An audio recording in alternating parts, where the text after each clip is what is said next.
മഷ്പച്ച ചാനലിലേക്ക് ഏവർക്കും സ്വാഗതം. നമ്മൾ ഇന്ന് നോക്കുന്നത് സ്കോറിങ്ങും ഗ്രേഡിങ്ങും എങ്ങനെയാണ് എന്നാണ്. ഒരു വിലയിരുത്തൽ രീതിയാണ് സ്കോറിങ്ങും ഗ്രേഡിങ്ങും എന്ന് പറയുന്നത്. പണ്ടുണ്ടായിരുന്ന രീതിയാണ് സ്കോറിങ് എന്നത്. ഇപ്പോൾ നമ്മൾ വിലയിരുത്തലിനായി ഉപയോഗിക്കുന്നത് ഗ്രേഡിംഗ് ആണ്. എന്തെല്ലാം ദോഷങ്ങളായിരുന്നു അല്ലെങ്കിൽ കോട്ടങ്ങളായിരുന്നു സ്കോറിംഗ് രീതിക്കുണ്ടായിരുന്നത്, ഗ്രേഡിംഗ് രീതിക്ക് എന്തെല്ലാം ഗുണങ്ങളാണുള്ളത്, LP UP HSA ലെവലിലൊക്കെ ഏത് തരത്തിലുള്ള ഗ്രേഡിംഗ് ആണ് നൽകുന്നത് എന്നാണ് നമ്മൾ നോക്കുന്നത്. ഔപചാരിക വിദ്യാഭ്യാസം ആരംഭിച്ച കാലം മുതൽ തന്നെ പഠിതാവിൻ്റെ പഠന പുരോഗതി വിലയിരുത്താൻ സ്വീകരിച്ചു വന്നിരുന്ന പ്രധാന ഉപാധിയാണ് ചോദ്യപേപ്പർ ഉപയോഗിച്ചുകൊണ്ടുള്ള പരീക്ഷയും സ്കോറിങ്ങും. സ്കോറിംഗ് രീതിയുടെ പോരായ്മകൾ മനസ്സിലാക്കിയതുകൊണ്ട് പിന്നീട് ഗ്രേഡിങ്ങിലേക്ക് മാറി.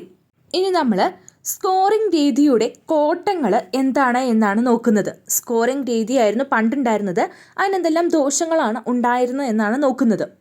പല പരിശോധകർ നൽകുന്ന സ്കോറ് വ്യത്യസ്തമായിരിക്കും. പല പരിശോധകരാണ് ചോദ്യപേപ്പർ നോക്കുന്നതെങ്കിൽ അതിലുള്ള സ്കോർ എന്ന് പറയുന്നത് വ്യത്യസ്തമായിരിക്കും. പരിശോധകൻ നൽകുന്ന സ്കോറിൽ 5% വ്യത്യാസം ഉണ്ടാകാറുണ്ട്. അങ്ങനെ വരുമ്പോൾ ഈ പല ആളുകൾ നോക്കുമ്പോൾ ഈ നോക്കുന്ന ആളുകളെ അനുസരിച്ചാണ് ഈ സ്കോറ് നിശ്ചയിച്ചിരുന്നത്. അതിൽ 5% വ്യത്യാസവും ഉണ്ടാകാറുണ്ട്. 1-2 സ്കോറിൻ്റെ വ്യത്യാസത്തിൽ കുട്ടികളെ തരംതിരിക്കുന്നത് കുട്ടികളിൽ മാനസിക പ്രശ്നങ്ങളും ഉണ്ടാക്കുന്നു. ഫസ്റ്റ് റാങ്ക് സെക്കൻഡ് റാങ്ക് എന്നൊക്കെ പറഞ്ഞ് നിശ്ചയിച്ചിരുന്നത് അന്ന് 1-2 മാർക്കിൻ്റെയൊക്കെ വ്യത്യാസത്തിലാണ്. അങ്ങനെ 1-2 മാർക്കിൻ്റെ വ്യത്യാസത്തിൽ ഇങ്ങനെ കുട്ടികളെ തരംതിരിക്കുന്നത് കുട്ടികളിൽ മാനസിക പ്രശ്നങ്ങൾ ഉണ്ടാക്കുന്നു. പല വിഷയങ്ങൾക്കായി കുട്ടികൾക്ക് ലഭിക്കുന്ന സ്കോറിംഗ് റേഞ്ച് വ്യത്യസ്തമായിരിക്കും. പല വിഷയങ്ങൾക്കായി കുട്ടികൾക്ക് ലഭിക്കുന്ന സ്കോറിംഗ് റേഞ്ച് വ്യത്യസ്തമായിരിക്കും.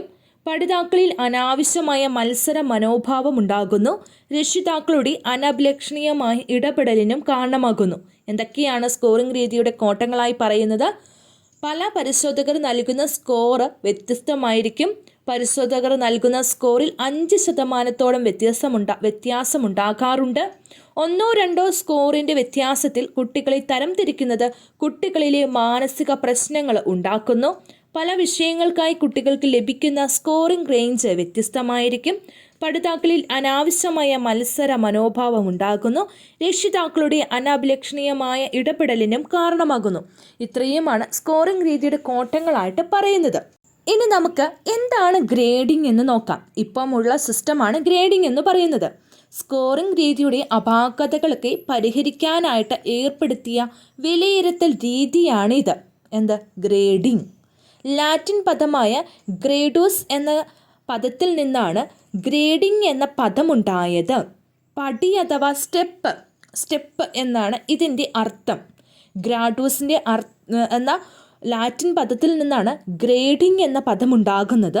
പടി അഥവാ സ്റ്റെപ്പ് എന്നാണ് ഇതിൻ്റെ അർത്ഥം. ഈ ഗ്രേഡിംഗ് രീതിയുടെ മേന്മകൾ എന്തെല്ലാമാണ്?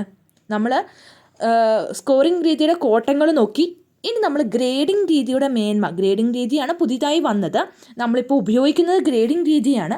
ഇതിൻ്റെ മേന്മകൾ എന്തൊക്കെയാണെന്ന് അറിഞ്ഞിരിക്കണം. എന്തൊക്കെയാണ്? 1-2 സ്കോറിൻ്റെ വ്യത്യാസം വെച്ചുകൊണ്ട് പഠിതാക്കളെ വേർതിരിക്കുന്ന രീതി ഒഴിവാകുന്നു. ഈ A+, B+ എന്നൊക്കെ പറയുമ്പോൾ അതൊരു കാറ്റഗറിയിലുള്ള ആളുകളെ എല്ലാമാണ് സൂചിപ്പിക്കുന്നത്, അല്ലേ? അപ്പോൾ 1-2 മാർക്കിൻ്റെ അല്ലെങ്കിൽ 1-2 സ്കോറിൻ്റെയൊക്കെ വ്യത്യാസം വെച്ചുകൊണ്ട് പഠിതാക്കളെയൊക്കെ വേർതിരിക്കുന്ന രീതി ഒഴിവാക്കി. കുട്ടികളിൽ അനാവശ്യമായ മത്സരം കുറയ്ക്കാനായിട്ട് സാധിച്ചു. എന്താണ്? കുട്ടികളിൽ അനാവശ്യമായ മത്സരം കുറയ്ക്കാൻ സാധിച്ചു. പരിശോധകർ നൽകുന്ന സ്കോറ് റേഞ്ചിൻ്റെ പരിധിയിലേക്ക് വരുമ്പോൾ വിലയിരുത്തൽ വരുന്ന പാകപ്പിഴകളുടെ അളവ് കുറയുന്നു. പരിശോധകർ നൽകുന്ന സ്കോറ് ഒരു റേഞ്ചിൻ്റെ പരിധിയിലേക്ക് വരുമ്പോൾ വിലയിരുത്തലിന് വരുന്ന പാകപ്പിഴകളൊക്കെ കുറയുന്നു. ഇത്രയുമാണ് ഗ്രേഡിംഗ് രീതിയുടെ മേന്മകളായിട്ട് പറയുന്നത്. ഗ്രേഡിംഗ് എന്ന് പറയുന്നത് 2 തരത്തിലാണ് ഉള്ളത്. ഒന്ന് ഡയറക്റ്റ് ഗ്രേഡിങ്ങും 2 അബ്സല്യൂട്ട് ഗ്രേഡിങ്ങും. ഏതാണ്? ഒന്ന് ഡയറക്റ്റ് ഗ്രേഡിങ്ങും ഉണ്ട്, രണ്ടാമത്തത് അബ്സല്യൂട്ട് ഗ്രേഡിങ്ങും ഉണ്ട്.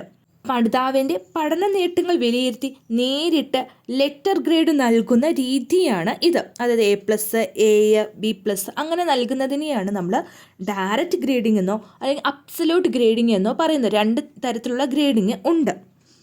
ഇത് എപ്പോഴും നമ്മുടെ വൈജ്ഞാനിക മേഖല, കൊഗ്നിറ്റീവ് മേഖലയുമായിട്ടാണ് ഈ വിലയിരുത്തൽ നടത്തുന്നത്. ഈ ഗ്രേഡിംഗ് എപ്പോഴും അതുമായി ബന്ധപ്പെട്ടാണ് നടത്തുന്നത്.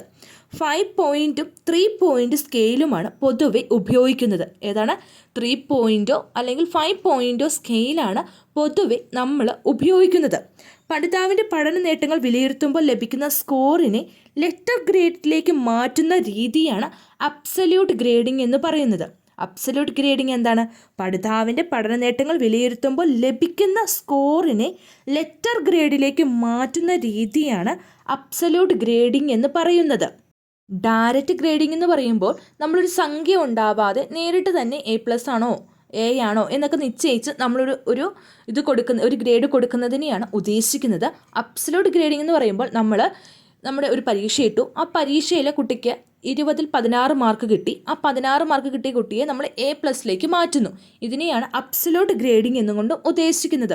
ഡയറക്റ്റ് ഗ്രേഡിംഗ് എന്ന് പറയുമ്പോൾ നേരിട്ട് ഒരു സംഖ്യ ഇല്ലാതെ നമ്മൾ നേരിട്ട് തന്നെ ഒരു ഗ്രേഡ് കൊടുക്കുന്നു. അബ്സല്യൂട്ട് എന്ന് പറയുമ്പോൾ നമ്മൾ കിട്ടിയ ഒരു സംഖ്യയെ നമ്മൾ ഗ്രേഡിലേക്ക് മാറ്റുന്നു. 2 തരത്തിലുള്ള ഗ്രേഡിംഗ് ആണുള്ളത്, ഡയറക്റ്റ് ഗ്രേഡിങ്ങും അബ്സല്യൂട്ട് ഗ്രേഡിങ്ങും. ഇത് കൂടുതലും നമ്മുടെ വൈജ്ഞാനിക മേഖല, കൊഗ്നിറ്റീവ് മേഖലയുമായിട്ടുള്ള വിലയിരുത്തലാണ്. 5 പോയിൻ്റ് സ്കെയിലും 3 പോയിൻ്റ് സ്കെയിലുമാണ് ഉള്ളത്. ഇനി നമ്മൾ LP, UP, HSA തലത്തിലേക്ക് പോകുമ്പോൾ നമ്മളവിടെ കണ്ടിന്യൂസ് ഇവാലുവേഷൻ എന്ന് പറഞ്ഞതും കൂടി ഉൾപ്പെടുത്തിയാണ് ഗ്രേഡ് നിശ്ചയിക്കുന്നതെന്ന് ഉണ്ടെങ്കിൽ അവിടെ നമ്മൾ 5 പോയിൻറ്റും 9 പോയിൻറ്റും സ്കെയിലാണ് ഉപയോഗിക്കുന്നത്. ഒരു കാര്യത്തെ കൃത്യമായിട്ട് പെട്ടെന്ന് നോക്കി വിലയിരുത്തുമ്പോൾ നമ്മൾ 3 പോയിൻറ്റോ 5 പോയിൻറ്റോ ആണ് സ്കെയിൽ ഉപയോഗിക്കുന്നതെങ്കിൽ നമ്മുടെ കണ്ടിന്യൂസ് ഇവാലുവേഷൻ അതും കൂടി ഉൾപ്പെടുത്തിയാണ് നമ്മൾ നോക്കുന്നതെങ്കിൽ 5 പോയിൻറ്റോ 9 പോയിൻറ്റിൻ്റെയോ സ്കെയിലാണ് ഉപയോഗിക്കുന്നത്. നിരന്തര മൂല്യനിർണ്ണയം, കണ്ടിന്യൂസ് ഇവാലുവേഷൻ CE എന്ന് പറയും, C മാർക്ക് അല്ലേ. ഇതിൻ്റെയും ടേം മൂല്യനിർണ്ണയം, ടേം എൻഡ് ഇവാലുവേഷൻ TE എന്ന് പറയും. ഇതിൻ്റെയും സ്കോറുകൾ ഒരുമിച്ച് ചേർത്താണ് പഠിതാക്കളുടെ ഓവറോൾ ആയിട്ടുള്ള ഗ്രേഡ് തീരുമാനിക്കുന്നത്. പ്രധാനമായിട്ടും ക്ലാസ് കയറ്റത്തിനോ അല്ലെങ്കിൽ ഉപരിപഠനത്തിനൊക്കെയാണ് നമ്മളിങ്ങനെ ഓവറോൾ ഗ്രേഡ് നിശ്ചയിക്കുന്നത്. മനസ്സിലായോ? അതായത് നമ്മുടെ ക്ലാസ് അവസാനിച്ചു 3 ടേമിൻ്റെയും Cയും Tയും എല്ലാം കൂടെ കൂട്ടിയിട്ട് അടുത്ത ക്ലാസ്സിലേക്ക് കുട്ടിയെ ജയിപ്പിച്ച് വിടണം. അപ്പം നമ്മൾ എങ്ങനെയാണ് ഗ്രേഡ് നിശ്ചയിക്കുന്നത് എന്നാണ് പറയുന്നത്. അങ്ങനെ വരുമ്പോൾ ആദ്യത്തെ ടേം ഓണപ്പരീക്ഷയാണെന്ന് എടുക്കുക. ഓണപ്പരീക്ഷയുടെ കണ്ടിന്യൂസ് ഇവാലുവേഷൻ്റെ മാർക്കും അവന് എഴുതി മേടിച്ച മാർക്ക് TE ആ മാർക്കും, അതുപോലെ ക്രിസ്മസ് പരീക്ഷയുണ്ട്, വർഷാവസാനത്തെ പരീക്ഷയുണ്ട്, ഈ 3 ടേമിലെയും മാർക്കുകളെല്ലാം കൂടി കൂട്ടിയിട്ടാണ് ഗ്രേഡ് നിശ്ചയിക്കുന്നത്.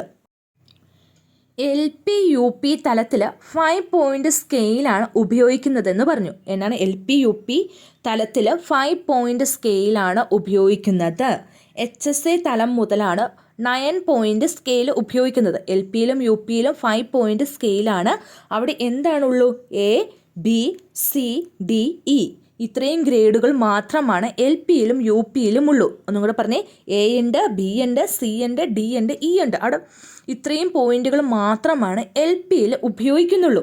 ഇതിൻ്റെ ക്രമം നോക്കി, ഇതിൻ്റെ സ്കോറിൻ്റെ റേഞ്ച് നോക്കി, 80 മുതൽ 100 വരെ വരുന്ന ആ ഒരു പരിധിയിലാണ്, 6% എങ്കിൽ അത് A ഗ്രേഡാണ്. 60 മുതൽ 70 വരെ B ഗ്രേഡാണ്. 45 മുതൽ 59 വരെ C ആണ്. 35 മുതൽ 44 വരെ D ആണ്. 35-ൽ താഴെ ബിലോ 35 ആണെങ്കിൽ അത് E ഗ്രേഡിലേക്ക് പോകും.